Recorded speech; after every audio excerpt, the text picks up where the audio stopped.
L'invité de la matinale. KTO Radio. Bonjour à tous, l'invité de la matinale sur KTO Radio ce matin, c'est Monseigneur Alexandre Joly, évêque de Troyes. Bonjour. Bonjour Étienne. Vous êtes l'un des 365 membres de cette assemblée du synode à Rome qui s'est réunie pendant tout le mois d'octobre.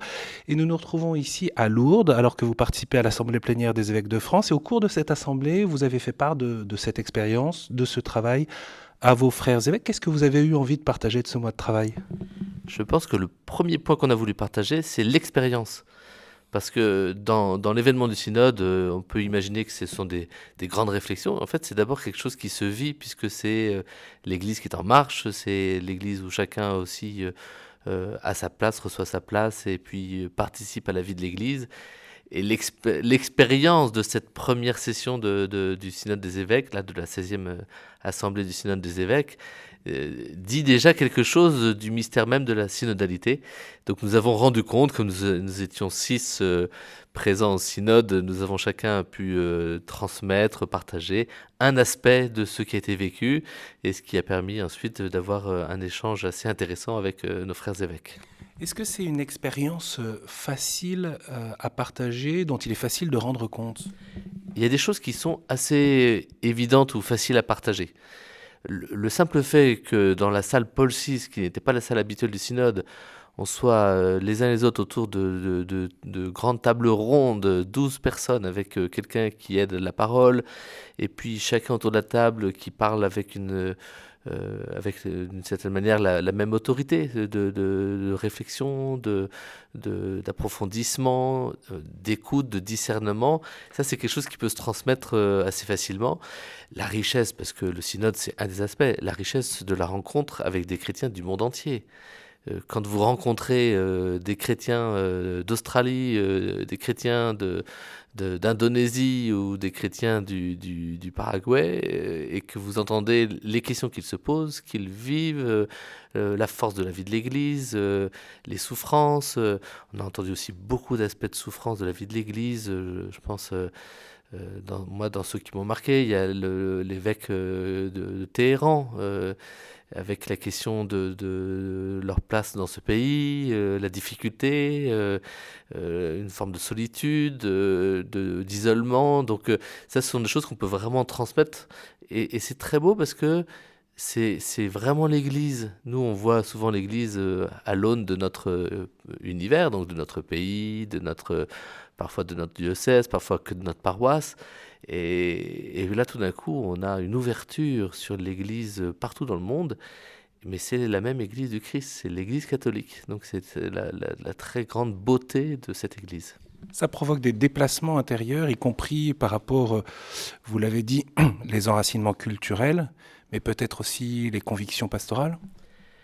Parce que les uns les autres vivent d'une manière unique, particulière, spécifique, locale, culturelle, la vie de la même Église. Et donc forcément qu'on est au moins déstabilisé, parfois surpris, parfois étonné, parfois provoqué par ce que vit l'une ou l'autre Église. Et c'est très enrichissant parce que on s'apporte les uns les autres, on s'enrichit les uns les autres. Ça ne veut pas dire que l'autre Église doit faire comme nous et inversement, mais on sent qu'il y a une inflexion, qu'il y a une manière d'avoir conçu la vie en Église en fonction aussi de la richesse culturelle. Il y a des questions qui moi, me semblaient marginales, et j'ai découvert qu'elles n'étaient pas marginales. La question de la polygamie, en France, il y a des réalités de polygamie, mais ce n'est pas une réalité en soi qui touche la vie de l'Église dans son quotidien. Dans certains pays d'Afrique, pas tous, c'est une question qui est réelle dans le chemin des conversions, dans le chemin d'accompagnement des personnes qui se sont converties. Et donc, on découvre qu'il y a des aspects de la vie, des aspects de culture, des aspects de réalité locale. Et la question, c'est comment l'Évangile touche, bouscule, transforme, élève la réalité culturelle locale sans la nier pour autant. Donc quel chemin le Seigneur nous demande de vivre chacun dans sa culture. Alors, vous évoquiez cette discussion avec les évêques de France en assemblée plénière. Vous disiez qu'il y avait des questions, il y a eu un dialogue. Au fond, quelles sont ces questions? Qu'est-ce que vous pouvez nous en dire, sachant que cette séance, elle s'est passée à huis clos, mais au fond, ça nous intéresse de savoir quels sont les échanges au sein même de la conférence épiscopale. Dans notre délégation, il y avait aussi une femme, donc Anne Ferrand, qui est consacrée du diocèse de Rodez.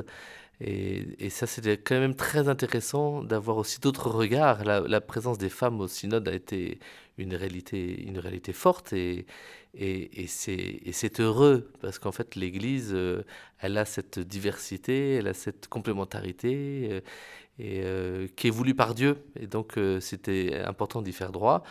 Et donc nos frères évêques, d'abord je pense qu'ils sont très intéressés parce que ça touche la vie de chacun des diocèses. Donc les diocèses se sont plus ou moins mis en route. Parfois ça a été très facile, parfois c'était difficile. On sait bien aussi que certains ont été moins présents dans la démarche et dans les premières étapes de cette écoute et de ce discernement synodal. Pensez aux prêtres, aux jeunes en particulier, Oui, alors on l'évoquait. pour ce qui concerne la France. Pour ce qui concerne la France, les jeunes, les prêtres, et on l'évoquait aussi ce matin, les pauvres, qui n'étaient pas forcément aussi vraiment partie prenante. Alors c'est sûr que les jeunes, ils ont participé au synode sur la foi, les jeunes et le discernement en 2018. Donc, mais néanmoins, leur parole dans notre réflexion est très attendue. J'allais dire était, mais non, elle est très attendue. Et puis les prêtres, la question de la synodalité, elle fait aussi partie de leur quotidien. Ils sont aussi engagés, chacun à sa manière, dans cette question de la synodalité. Donc il y en a quand même beaucoup qui ont pris part au travail et à la réflexion, et en la stimulant, en la proposant et en y participant personnellement. Mais on a vraiment besoin aussi que, comme les autres, les prêtres soient vraiment partie prenante et toute leur place. Ce ministère presbytéral est une des grandes richesses de la vie de l'Église, qui s'articule aussi avec la vie des baptisés. On peut penser aussi au ministère diaconal, et on a besoin qu'il y ait leur voix. Donc ça, c'était effectivement une des questions ou une des interpellations aussi qui venait de notre propre partage, de notre propre témoignage. Parce qu'aujourd'hui, alors on est dans le temps intermédiaire entre les deux sessions de cette même assemblée, puisque la deuxième session elle aura lieu au mois d'octobre 2024, et il est indispensable que toute l'Église soit partie prenante aussi de ce temps intermédiaire, qu'on n'attende pas simplement les conclusions et les décisions du pape, mais qu'on continue à réfléchir, peut-être aussi à expérimenter, parce que la question d'une vie synodale, c'est pas des concepts, hein, c'est aussi vraiment du concret très simple dans la manière de s'écouter, d'avancer, d'écouter Dieu quand on écoute l'autre, de discerner, de donner la place à chacun. Donc on peut goûter, expérimenter et continuer à relire ce qu'on est en train de vivre. Pour ceux qui n'ont pas tout suivi de cette aventure synodale lancée par le pape François en 2021, il y a eu en octobre la première session et en octobre 2024, vous le mentionniez, la deuxième session. Au terme d'un mois de travail, vous avez voté un rapport de synthèse d'environ 42 pages, différents chapitres, qui donnent en fond les consensus sur lesquels vous êtes arrivés, les questions à affronter. Comment reprendre l'ensemble de cette matière, alors même que peut-être certains s'attendaient à des résultats immédiats? Quel est le travail, au fond, qui est à venir dans les 12 prochains mois? Alors, ce document comporte aussi quelques propositions concrètes qui commencent déjà à jaillir. On pouvait effectivement, ici et là, attendre des décisions plus concrètes dès le début, mais en fait, ça n'aurait pas été faire droit au discernement. Et le discernement prend du temps. Une décision qui est prise dans l'urgence ou dans l'immédiat, en fait, il lui manque ce temps de maturation qui est le temps de l'Esprit Saint, avec nos cœurs, voilà. Donc forcément que s'il y a deux sessions pour une même assemblée, c'est que les deux sont nécessaires et que le chemin de discernement va se faire.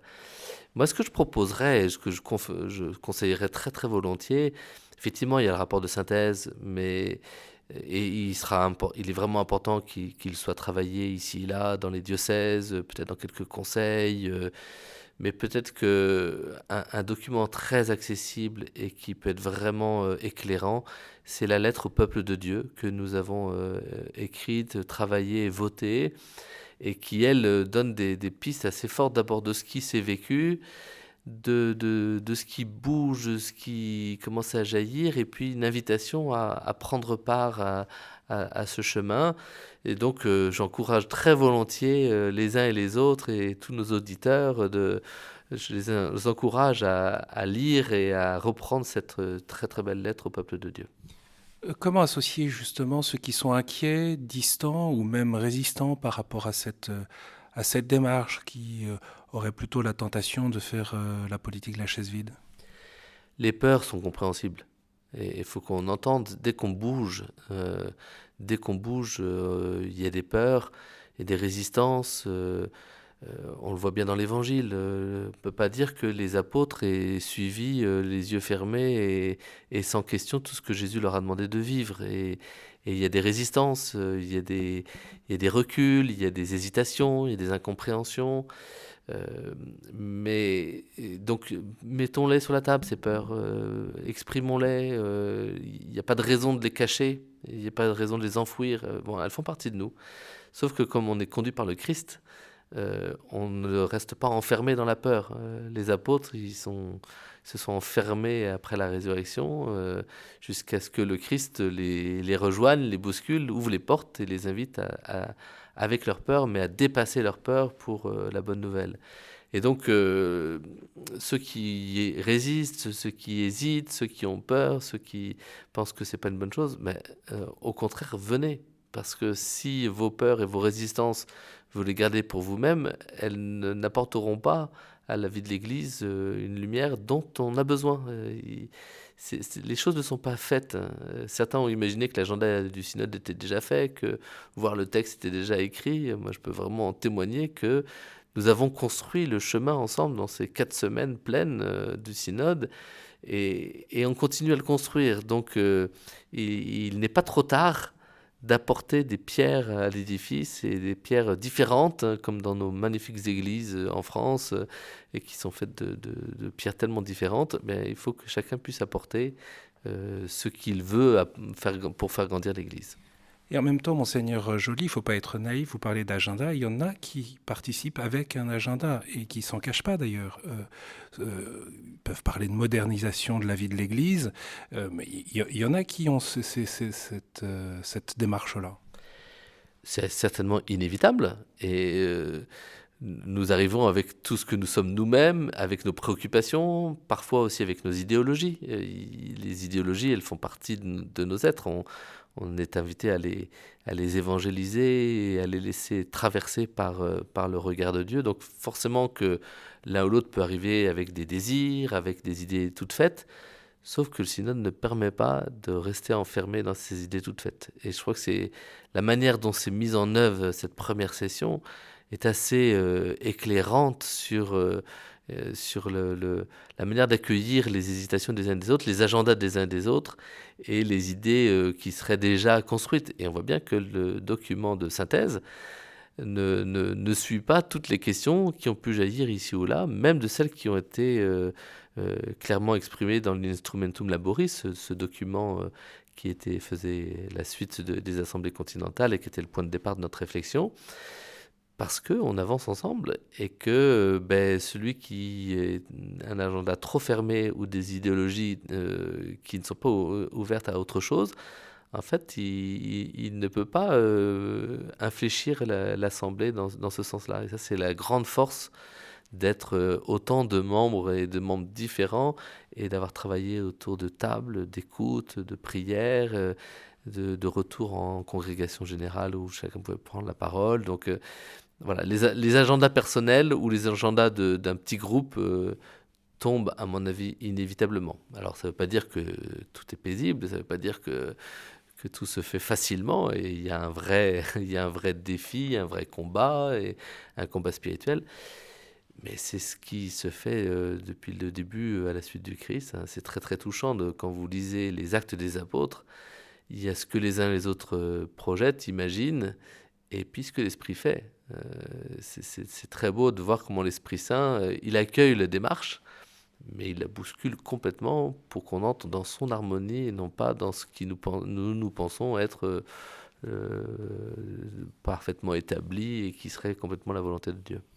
Merci beaucoup, Monseigneur Alexandre Joly, d'avoir partagé votre expérience du synode et puis ce dialogue, cette réflexion qui s'élargit ici au sein de l'Assemblée plénière des évêques de France à Lourdes. Je rappelle que vous êtes évêque de Troyes, que vous avez coordonné cette démarche synodale au niveau national et donc membre de ce synode. Merci beaucoup à vous. Merci à vous, Étienne.